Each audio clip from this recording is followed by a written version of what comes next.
ಅಮ್ಮ ಅವ್ನ್ ತುಂಬಾ ಒಳ್ಳೆ ಹುಡುಗ ಅಮ್ಮ. ಅವನ ದೃಷ್ಟಿ ಯುದ್ಧದಲ್ಲಿ ಸೋಲ್ಸಕ್ ಆಗ್ಲೇ ಇಲ್ಲ. ನನಗೂ ಅಷ್ಟೇ, ಅದ್ರಲ್ಲಿ ನಿಮ್ ಮಗಳನ್ನ ಸೋಲ್ಸಕ್ಕೆ ಆಗ್ಲ. ಅಮ್ಮ ಇವ್ನ್ ಕಣ್ಣಲ್ಲಿ ಏನೋ ಒಂಥರ ಮಾದಕತೆ ಇದೆ. ಎಂತೆಂತವ್ರನ್ನೋ ದೃಷ್ಟಿ ಯುದ್ಧದಲ್ಲಿ ಸೋಲ್ಸಿದೀನಿ, ಇವನ್ನ ಸೋಲ್ಸಕ್ಕೆ ಆಗ್ಲಿಲ್ಲ. ಅದ್ರ ಕತೆ ಬಿಡಿ, ಜಲಕ್ರಾಣಿ ಸೋಲ್ಸಿದ ಗಿಫ್ಟ್ ಇಲ್ವಾ? ಗಿಫ್ಟ್ ಗಿಂತ ಮುಂಚೆ ಟ್ರೀಟು. ಅಮ್ಮ ಗೊತ್ತಾಯ್ತು ಬಿಡು ಮಗ್ಳೆ. ತಗೋ, ಇವತ್ತಿನ ಖರ್ಚಿಗೆ 1 ಲಕ್ಷ. ಒಂದು ದಿನದ ಖರ್ಚಿಗೆ 1 ಲಕ್ಷ ರೂಪಾಯಿನ? ಇವತ್ತಿನ ಕಾಲದಲ್ಲಿ 1 ಲಕ್ಷಕ್ಕೆ ಏನ್ ಬರುತ್ತೆ? ದಿನಕ್ಕೆ 1 ಲಕ್ಷ ಖರ್ಚು ಮಾಡ್ದವನು ಅವನೊಬ್ಬ ಮನುಷ್ಯನ? ದುಡ್ಡುನೇ ನೋಡ್ತಾ ಇದೀಯಾ? ದುಡ್ಡು ಬೇಕಿತ್ತಾ? ನನಗೆ ದುಡ್ಡಿನ್ಕಿಂತ ದುಡ್ಡಿನ ಒಡತಿನೇ ಮುಖ್ಯ. ನಾನ್ ನಿಮ್ ಮಗಳನ್ನ ಮದುವೆ ಆಗ್ಬಿಡ್ತೀನತ್ತೆ. ಧೈರ್ಯ ನಿನ್ಗೆ? ನನ್ನೇ ಅತ್ತೆ ಅಂತೀಯ?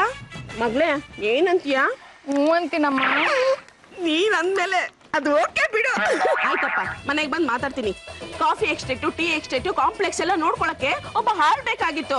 ಅದಕ್ಕೆ ಇವ್ನು ಕರೆಕ್ಟ್ ಆಗಿ ಸೆಟ್ ಆಗ್ತಾನಮ್ಮ. ಕಣ್ಣಲ್ಲಿ ಎಲ್ರನ್ನೂ ಎದುರಿಸ್ತಾನೆ. ಆದ್ರೆ ನಂದೊಂದು ಕಂಡೀಷನ್. ಒಂದ್ ವೇಳೆ ನೀವು ನಮ್ಮ ಮಗಳನ್ನ ಮದ್ವೆ ಆದ್ರೆ ನೀವು ನಮ್ಮ ಮನೆಗೆ ಬಂದಿರ್ಬೇಕು. ನಾನು ಅದಕ್ಕೋಸ್ಕರನೇ ಬರ್ಗೆಟ್ಕೊಂಡು ಕಾಯ್ತಾ ಇದ್ದೆ ಕಣ್ರಿ. ಖಂಡಿತವಾಗ್ಲೂ ನಿಮ್ ಮನೆಗೆ ಬಂದು ನಿಮ್ ಮಗಳನ್ನ ನಾನೇ ನೋಡ್ಕೊಂತೀನಿ.